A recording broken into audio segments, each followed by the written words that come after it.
या कि हम अप्रैल मई की फीस हम पूर्ण तौर पर बच्चों की ट्यूशन फीस माफ़ करने का काम किया। और मैं और भी बताना चाहता हूँ, अगर परिस्थितियाँ कोई ऐसी रही तो कोई हम आगे भी निर्णायक फैसला ले सकते हैं। आप देख रहे हैं इंडिया न्यूज़ 16, जहां जाए सच के साथ।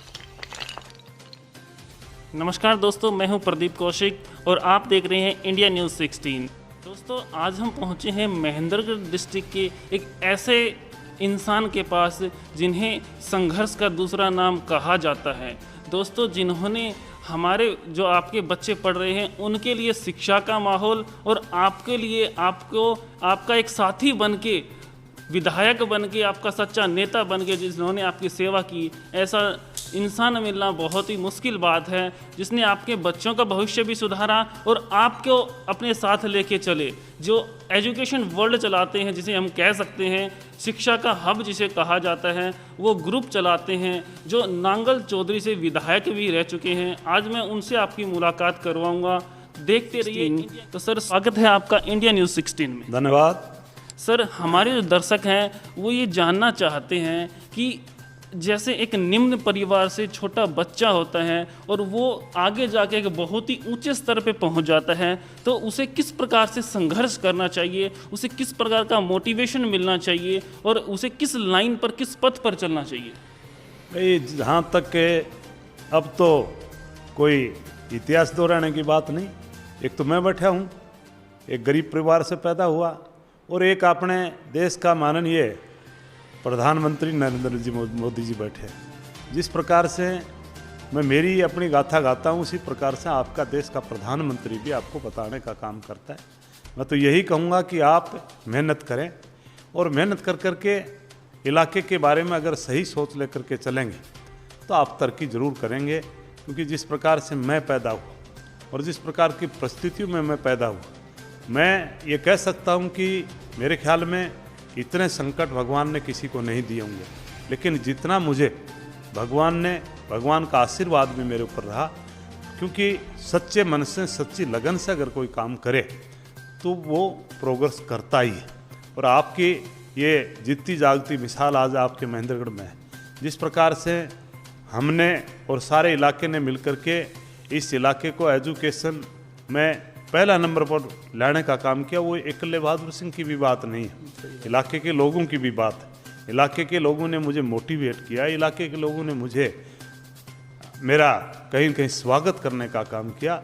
मुझे जिस प्रकार का आशीर्वाद दिया, उसकी वजह से आज हमने इस इलाके को बहुत ऊपर उठाने का काम किया है। मैं तो जवान साथियों से एक बात कहूँगा, अगर दोस्तों आप तो शायद भगवान आपको ऐसा दिन ना दिखाए, लेकिन मैंने जिस प्रकार की परिस्थितियां देखी और जिस प्रकार के एक मामूली से निम्न परिवार में पैदा होकर के, और पैदा होने के बाद में भी जिस संकट की घड़ियों से मैं गुजरा हूँ, वो भगवान ना करे किसी और को दे, लेकिन एक लगन थी कि हम ज़रूर आगे बढ़ेंगे और आगे बढ़ करके इस इलाके का भला करेंगे। तो मैं इस युवा साथियों को संदेश देना चाहता हूँ, साथियों आप जिस प्रकार से मजदूरी करते करते आज आपके बीच में चाहे कहीं भी कोई समाज सेवा की बात करें, आज जिस प्रकार का आपका योगदान है, मैं चाहता हूं कि आप पढ़ लिख करके इस इलाके में ईमानदारी से काम कर करके इस इलाके की सेवा करने का काम करें। यही मैं संदेश देना चाहता हूं। दोस्तों, आज जिस प्रकार की इस कोरोना जैसी बीमारी को लेकर के आज पूरा देश विश्व स्तर पर बड़ा परेशान, और इस परेशानी को देखते हुए हमारे माननीय प्रधानमंत्री नरेंद्र मोदी जी ने जो फैसला लिया, 18 मार्च को जो लॉकडाउन लगाया, उसकी वजह से मैं उनका धन्यवाद करना चाहता हूँ। उन लोगों ने जिस प्रकार का फैसला लिया, उसकी वजह से जो महामारी बहुत भारी होनी थी, उसमें कहीं न कहीं हमें फ़ायदा मिला। लेकिन फिर भी मैं एक संदेश देना चाहता हूँ कि आप इससे कोरोना जैसी बीमारी से, वैसे तो मुझे महेंद्रगढ़ के लोगों पर, खास करके हरियाणा के लोगों पर मुझे विश्वास है, क्योंकि आज भी कोरोना जैसी बीमारी से हम लड़ कर के विजय होने का काम करेंगे। और कोरोना जैसी बीमारी आई, उसको लेकर के मैं तो एक बात कह सकता हूँ, जहाँ भी मेरी ज़रूरत पड़ती है, अभी पीछे ही अभी ये 2 महीने की बच्चों की फीस की माफ़ की बात थी। मेरे से कई लोगों ने कहा कि जी आप ये काम ज़रूर करें, क्योंकि आज इलाके में जिस प्रकार की परिस्थितियाँ हैं उसको लेकर के हमने अभी बहुत ही 4-5 रोज़ पहले ही अप्रैल मई की फ़ीस हम पूर्ण तौर पर बच्चों की ट्यूशन फीस माफ़ करने का काम किया। और मैं और भी बताना चाहता हूँ, अगर परिस्थितियाँ कोई ऐसी रही तो कोई हम आगे भी निर्णायक फैसला लेने में मैं समझता हूँ कि एक का हक नहीं, पूरा इलाके का जहाँ फ़ायदा दिखाई देगा वो काम हम ज़रूर करेंगे। यही प्रेरणा देना चाहता हूँ। आप स्वस्थ रहें, कोरोना जैसी बीमारी से बच करके रहें, स्ट्रेंथ बढ़ा करके रखें और जिस प्रकार के डॉक्टरों की सलाह पर हम चलने का काम करें, बिगर बात के कहीं घूमने का काम ना करें। यही मेरी युवा साथियों से, इलाके के लोगों को मैं संदेश देना चाहता हूँ। इस बात को लेकर के बड़े सतर्क रहें। बहुत ही अच्छा संदेश है हमारे सर का।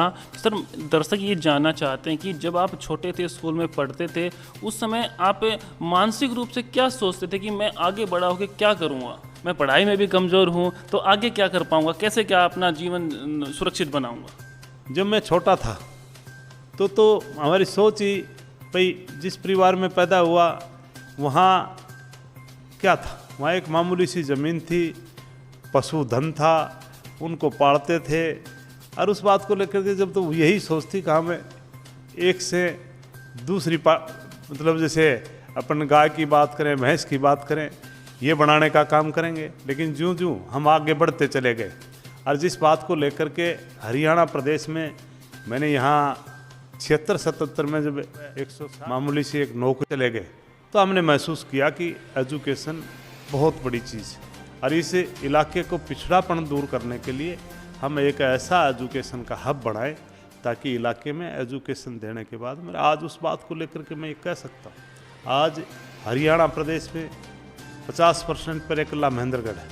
देश में तीसरे नंबर पर आज आपके जिला महेंद्रगढ़ का नाम लिया जाता है, आपका यदुवंशी का नाम लिया जाता है।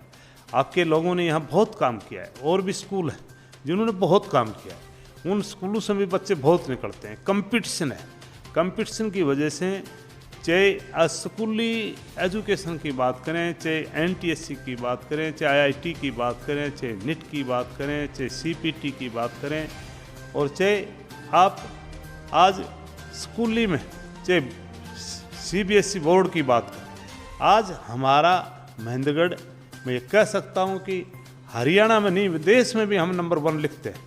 आज हमारा महेंद्रगढ़ नंबर 1 है और इसको लेकर के हम और भी सतर्क हैं।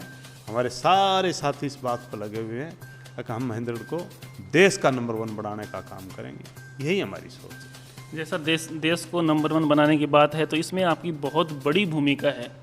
आप बहुत बड़ा रोल निभा रहे हो, एक देश के लिए नहीं विश्व के लिए आप बहुत बड़ा रोल निभा रहे हो। जैसे कि हमारे विद्यालय में बच्चे पढ़ के दूसरे देशों में भी काम करते हैं तो वो बताते हैं कि हम यदुवंशी स्कूल में पढ़ते थे। ये एक बहुत ही अच्छी बात है। तो सर, दर्शक ये जानना चाहेंगे, जब आप 5वीं 7वीं 8वीं में पढ़ के आपने छोड़ दिया था, तब आपके परिवार से किसी ने आपको ये नहीं कहा कि बेटा स्कूल छोड़ देगा तो आगे क्या करेगा, पढ़ने में भी कमज़ोर है तो कैसे अपना भविष्य बनाएगा? देखो, ये बात तो हर माँ बाप चाहता है कि मेरा बच्चा पढ़े, लेकिन मैंने बताया ना, परिस्थितियाँ लायक नहीं थी।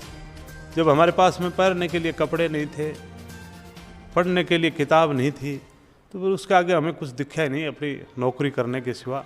इसलिए हमने इस कमी, ज़रूर लोगों ने हमें मोटिवेट किया, लेकिन कहीं न कहीं ये कमी रही और उसकी वजह से आज उस कमी को पूरा करने के लिए हम लगे हुए हैं, पूरा कर कर के रहेंगे। यही हमारी सोच है।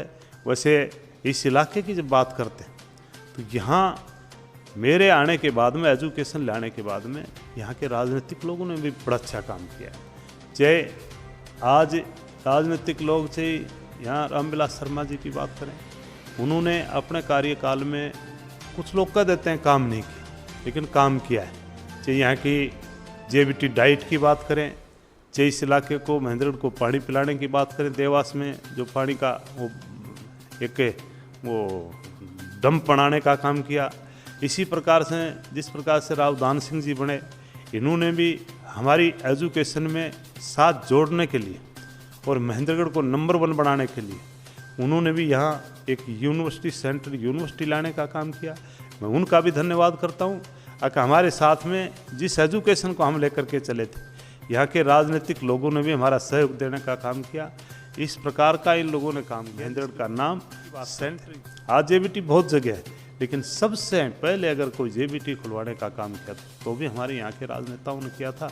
तो मैं यहाँ के राजनीतिक लोगों का भी धन्यवाद करता हूँ कि लोग भी हमारे साथ में लग करके एक सागर में गागर करने का काम इन्होंने किया है। इनका भी हम धन्यवाद करते हैं। बहुत अच्छी बात है जी। जैसे आप ये बताएं कि जब आपने 8वीं क्लास में स्कूल छोड़ दिया था, तो क्या 8वीं क्लास छोड़ते ही आपने कहीं जॉब करने के बारे में सोचा या जॉब स्टार्ट कर दी थी कहीं? नहीं, 8वीं के बाद में मैंने बताया ना, मैं 8वीं के बाद में एक सेल्समैन बतौर आपके कनेडा में यहीं मैंने नौकरी की थी। 8वीं क्लास में बहुत छोटी उम्र होती है, उसी उम्र में आपने स्टार्ट कर दिया। परिस्थितियाँ ऐसी थी। खैर आज तो 8वीं क्लास का बच्चा मुश्किल से मेरे ख्याल में 12-13 साल का कर लेता है, लेकिन जब हम पढ़ते थे तो हम 7-8 के पढ़ते थे। मैं तकरीबन 17 साल का हो चुका था। बहुत अच्छी बात है, आपने 17 साल की उम्र से संघर्ष करना शुरू किया और आज आप एक बहुत बड़े लेवल पे पहुंच चुके हैं। जिस प्रकार से आप लोगों की सेवा कर रहे हैं, ऐसा कोई सामाजिक कार्य नहीं होता जिसमें आप नहीं पहुंचते। आप बहुत अच्छे तरीके से नेता बन के लोगों की सेवा करते हैं और स्कूल की जो एजुकेशन वर्ल्ड खोल के आपने उनके बच्चों के जो भविष्य है उसको बहुत ही सुनहरा बनाया है। सर ये बताएं, आपके दिमाग में ये सवाल ये कैसे आया, कैसे पनपा, कैसे इस पौधे ने जन्म लिया कि मैं पढ़ाई के बारे में आपने सोचा कि मैं स्कूल खोलूँगा, एक पौधा लगाऊंगा? वो तो मोटी सी बात है ना, जब मैं व्यापार में कहीं आगे बढ़ा तो व्यापार में तो आपको पता है कि मैथ की काफ़ी ज़रूरत पड़ती है, हिसाब किताब की। तो इस कमी को मैंने महसूस किया कि और आने वाले टाइम में मेरा जैसा व्यक्ति कोई नहीं रहे, इसलिए मैं पूर्ण तौर पर 80-82 में यहाँ का शराब का ठेकेदार बहुत बड़ा बन चुका था इस ज़िले का। लेकिन जब मैंने महसूस किया 95 में जब मैं पूर्ण तौर पर बहुत अच्छा बिजनेस मेरा चला, इसको लेकर के मैंने एक ही बात दिमाग में दी थी। आज तो मैं कह सकता हूँ कि आज तो हम एजुकेशन को मैं कोई नकारता नहीं। इस एजुकेशन से भी कहीं न कहीं जिस प्रकार का आमद हुई उससे हमने और बढ़ाने का काम किया था। लेकिन पहला जब स्कूल मैंने बनाया तो इस बात को लेकर के मैंने कोई व्यापार की दृष्टि से नहीं बनाया था। इसको सिर्फ निस्वार्थ शिक्षा देने के लिए, इलाका पिछड़ा हुआ है और इसको ऊपर उठाने के लिए मैंने ये बनाने का काम किया था। और उसका लोगों ने मुझे फ़ायदा भी देने का काम किया। मेरे जैसे एक मामूली से परिवार को और मामूली से परिवार में पैदा होकर के मेरे को लोगों ने यहाँ से आपके हरियाणा में विधायक भी बनाया। मात्र मैं 2004 में चुनाव लड़ा, 2600 वोट से हार गया था। लेकिन जब मैंने 9 में चुनाव लड़ा तो 14,000 से जिताने का काम किया। इसी प्रकार से पार्लियामेंट की बात करें, मैंने पार्लियामेंट का चुनाव लड़ा, लोगों ने मेरे को 3,05,000 वोट दे करके बहुत बड़ा सम्मान देने का काम किया था। वो तो मेरे से बड़ा भगत कहीं आ गया मोदी जी, इसलिए मैं कहीं न कहीं यार आज भी सम्मान देते हैं। जब सम्मान देते हैं तो मैं इस इलाके का जब भी कोई भी समाज सेवक की बात करें, अभी पीछे ही अभी मेरे को लॉकडाउन में कहने लगे जी पानी की बड़ी कमी रहती है। तो अभी क्योंकि लॉकडाउन में तो आपको पता है हर आदमी का बिजनेस भी प्रभावित है, हर हमारे स्कूल भी प्रभावित है। सबसे ज़्यादा इस साल में जो प्रभावित हुआ है वो स्कूल का काम बिल्कुल ही प्रभावित है। तो मैंने अभी उन्होंने कहा कि आपको एक टैंकर पानी का देना है, टैंकर बनवा करके देना है। मैंने कहा बनवा लो। यहाँ यादव धर्मशाला गया, बोले जी एक गेट बनवाना है, बनवा लो। चाहे राव तुलाराम की स्टेचू की बात करें तो आपका सहयोग है, अम्बेडकर की बात करें आपका सहयोग है। तो लोग मुझे सम्मान भी देते हैं और जब लोग मुझे चाहे 36 बिरादरी में जो भी मुझे बुलाता है उसका मैं सम्मान भी करता हूँ और कहीं मेरे से हो सके तो मैं उनका सहयोग भी करने का काम करता हूँ। बहुत ही अच्छी बात है, सहयोग बहुत ही बड़ी चीज़ होती है। सर ये बताएं कि आपने जो सबसे पहले ब्रांच ओपन की थी 95 में, वो कहाँ पे ओपन की थी, महेंद्रगढ़ या नारनौल? सबसे पहले 1995 में हमने ये पौधा महेंद्रगढ़ में लगाने का काम किया था। उसके बाद में हमने ये पौधा नारनौल में लगाया।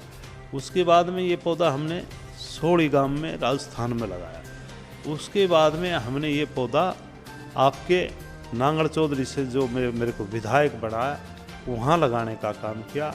उसके बाद में हमने रेवाड़ी में बनाने का काम किया। उसके बाद में हमने जब पार्लियामेंट का चुनाव लड़ा तो हम एक बात कह करके आए थे, बारडा और सतनाड़ी के बीच में स्कूल खोलने का काम किया और आपके भिवानी में ढाणी माऊ में खोलने का काम किया। हांसी में हम सपोर्ट करने जाते थे तो लोग मेरे को बहुत कहते थे, तो हमने हांसी में बनाने का काम किया। जींद में जाते थे वहाँ हमने बनाने का काम किया। फिर गुड़गांव के हमारे यहाँ के लोग बहुत गुड़गांव में, उन्होंने कहा जी आप हम यहाँ से तो चले गए लेकिन यदुवंशी नाम का पौधा गुड़गांव में भी हमने 3 स्कूल बनाने का काम किया। कोसड़ी के फौजी बहुत मिलते थे मुझे, अफसर मिलते थे, उन्होंने कहा तो कोसड़ी में बनाने का काम किया। इस इलाके में जहाँ भी जरूरत समझी, और ये मैं दावे से कह सकता हूँ कि आने वाले दिनों में बहुत बड़ा यहाँ एक यूनिवर्सिटी भी बनाने का काम करेंगे। वो आपके नज़दीक ही बहुत ही जल्दी उसकी तैयारी चल रही है, और वो बनाएंगे तो आपको भी निमंत्रण दे करके बुलाने का काम बहुत ही बड़ी बात, और वो भी हमारे लोकल एरिया में ही करेंगे, जिससे हमारे जो स्थानीय लोग हैं उन्हें बहुत ही ज़्यादा प्रॉफिट होगा। तो सर ये बताएं कि अब तक 95 से लेकर अब तक अपने स्कूल की कितने ब्रांचें हो चुकी?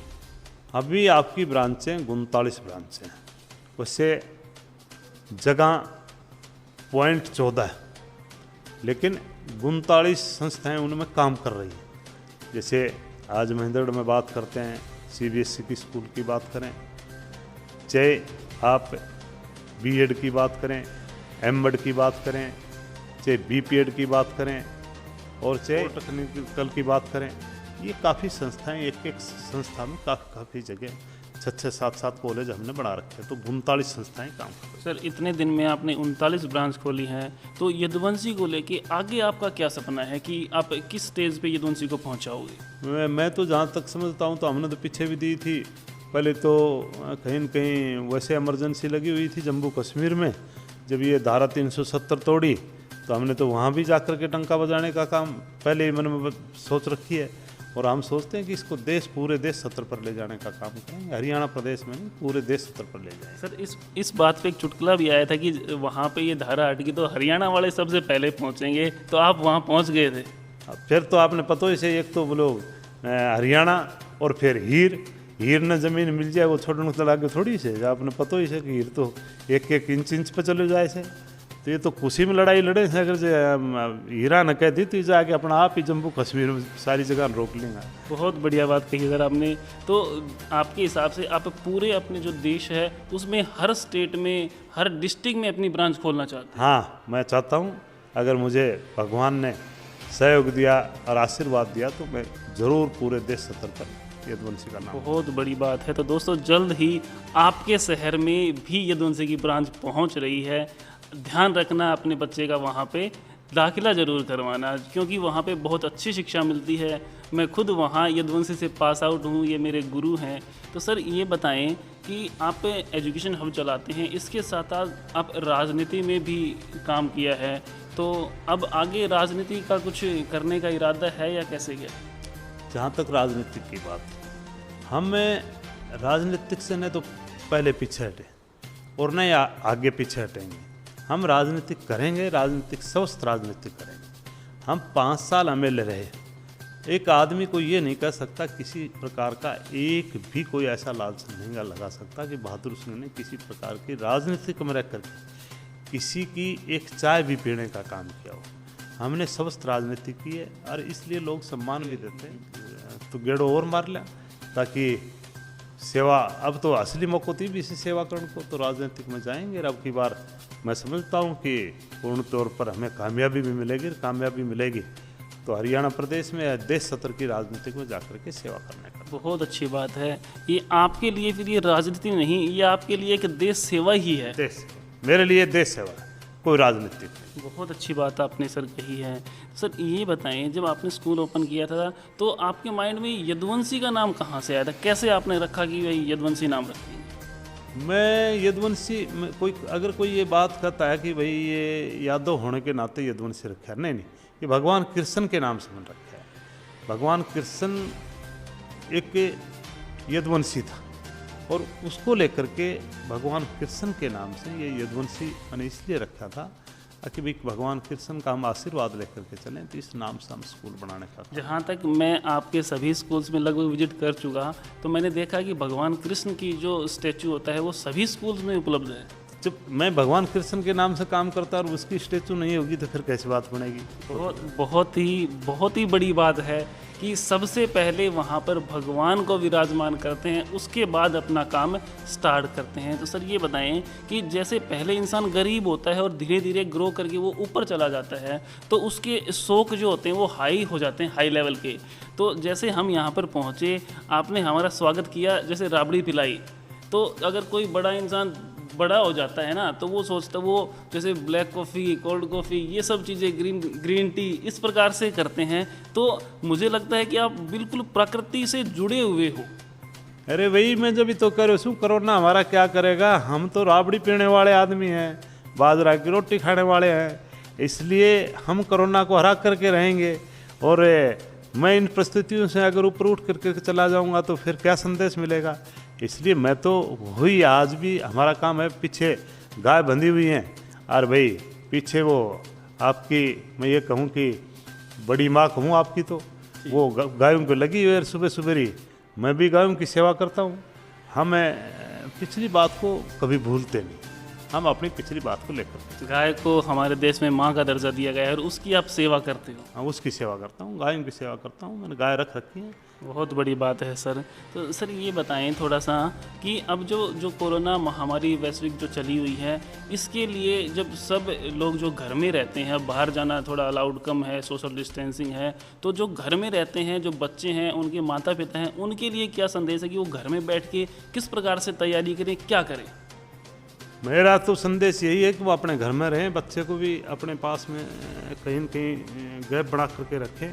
और जहाँ तक बच्चों की पढ़ाई है, वैसे तो हम ऑनलाइन काम दे रहे हैं, होमवर्क भी दे रखा है, उसको पूरा करने का काम करें। आज हर घर में पढ़ा लिखा, आज मम्मी भी कभी नज़दीक रख करके पढ़ाने का काम करें, ताकि पढ़ाई डिस्टर्ब ना हो। आने वाले टाइम में जिस बात को लेकर के हमें महेंद्रगढ़ को नंबर 1, देश का नंबर 1 बनाना चाहते हैं, उसमें वो हमारा सहयोग देने का काम करें, यही मेरा संदेश है। बहुत ही अच्छा संदेश है। तो सर थोड़ा सा संदेश उन लोगों के लिए भी दें जो आपने भी देखा होगा, आप भी छोटी उम्र से धीरे धीरे बड़े हुए हैं, कोई एक इंसान का दोस्त होता है, उसके लिए आपके क्या विचार हैं कि आपका भी कोई दोस्त हो जिसने आपका साथ दिया हो, इस प्रकार से बताइए। नहीं, खैर दोस्त तो रखना भी चाहिए, दोस्त होना भी चाहिए, लेकिन दोस्त अगर कोई सही नीयत से चले और ढंग से चले, अगर वो कहीं भटकता है तो उसको आप, मैं तो यही कहूँगा कि हमारे जो दोस्त हैं उनको हमने कहीं न कहीं जब वो भटक जाते थे तो हम रोकते थे, आप ऐसा ना करें जिससे देश को या आपको नुकसान हो। मैं यही कहूँगा कि दोस्तों को भी आप साथ में रख करके, और आज तो इस कोरोना जैसी बीमारी से आप उनको भी साथ में रख करके उनको भी बचा करके रखने का काम करें, यही मेरी नेक सलाह मैं देना चाहता हूँ। आपका कोई ऐसा दोस्त है जो बचपन का, जो आज तक आपके साथ हो? मेरा दोस्त, दरअसल मेरे दोस्त मेरे गांव में हैं, जो बेचारे आज भी कहीं न कहीं एग्रीकल्चर का काम करते हैं दोस्त, ऐसी कोई बात नहीं, लेकिन वो भगवान की मर्जी है। और मेरे साथ में व्यापार की जहाँ बात करता हूँ, तो मैं छोटी उम्र का था, 17-18 साल का। आज मेरे साथी जितने भी थे, जो पार्टनर थे, वो तो भगवान के प्यारे हो गए, उनमें बचा हुआ मैं ही हूँ एक, बाकी तो सब चले गए। क्योंकि मैं छोटी उम्र का था, 18-20 साल की उम्र में तो मैं इस हरियाणा प्रदेश में मेरे कारोबार में अच्छा प्रोग्रेस कर गया था, और मेरे साथी होते थे, वो आज भगवान के प्यारे हैं सब, और आज भी नए, वैसे वो चले गए तो नए साथी। जैसा कि आजकल एक मुद्दा चला हुआ है कि हमारा जो डिस्ट्रिक्ट महेंद्रगढ़ है वो बहुत ही पुराना, जब से पंजाब में हरियाणा मिला हुआ था, जब से इसे डिस्ट्रिक्ट का दर्जा दिया गया है, लेकिन यहाँ पर इसका मुख्यालय नहीं है, और इसको लेके काफ़ी लोग मुद्दा उठाए हुए हैं कि इसको मुख्यालय बनाया जाए, चाहे नारनौल को अलग करें या कैसे भी करें, इसको मुख्यालय बनाएं। तो इसके लिए आपकी क्या प्रतिक्रिया है? मेरी भी जहाँ तक लोगों की जो नेक सलाह है, पहली बात तो ये कि पीछे कहीं न कहीं बात छपी थी, अकभी इस जिला महेंद्रगढ़ का नाम बदल करके नारनौल रखने का काम करें। इस बात से हम बहुत खफा हैं। हम एक बात कह सकते हैं, जिस बात को लेकर के हम संघर्ष कर रहे थे, साथी संघर्ष कर रहे थे। पहली बात तो जिला महेंद्रगढ़ आज का नहीं, ये ज्वाइंट पंजाब था, पूरी देश बना तब से लेकर के महेंद्रगढ़ जिला पहले से, सबसे पहले महेंद्रगढ़ जिला था। उसके बाद में ये आपका गुड़गांव बना है, उसके बाद में आपका रेवाड़ी बना है, उसके बाद में आपका दादरी बना है। सर कहा जाता है कि रेवाड़ी और दादरी ये सब पहले महेंद्रगढ़ के नीचे ही आते थे। सारे महेंद्रगढ़ के नीचे थे। तो आज महेंद्रगढ़ को कहीं भी जिला बदलने का काम किया तो हम बर्दाश्त नहीं करेंगे, बिल्कुल भी बर्दाश्त नहीं करेंगे। बल्कि मुख्यालय हम चाहते हैं कि जिला महेंद्रगढ़ बना करके यहाँ के जितने भी अधिकारी उनको यहाँ रखने का काम करें, और जिस प्रकार से भिवानी और दादरी का 2 जिला बनाने का काम किया, इसी प्रकार से नारनौल को भी जिला बनाएं और जिला बना करके वहाँ अलग जिला बनाएं, यहाँ अलग जिला बनाने का काम करें। ये मैं सरकार से मांग भी करता हूँ, और मैं सरकार को संदेश भी देना चाहता हूँ कि इस प्रकार की अगर कहीं सोच की अगर महेंद्रगढ़ का नाम बदलने का काम करेंगे तो हम इस बात को बिल्कुल भी लायक बर्दाश्त नहीं करेंगे। इसलिए नारनौल को जिला बनाएं, लेकिन अलग जिला बना करके और वहाँ अलग अधिकारी बैठाने का काम करें, यही हमारी मांग है। बहुत अच्छी बात है। जैसे नारनौल को जिला बनाया जाए लेकिन महेंद्रगढ़ के साथ कोई छेड़छाड़ न की जाए, यही हमारे लिए और सभी के लिए अच्छा होगा। जैसा कि दोस्तों अब हम बातें कर रहे थे एजुकेशन वर्ल्ड के मालिक चेयरपर्सन श्री राव बहादुर सिंह जी से, तो उनके विचार आपने सुने। ऐसे ही नेक और संघर्षशील लोगों से मिलने के लिए हमारे YouTube चैनल इंडिया न्यूज़ 16 को देखते रहें। धन्यवाद।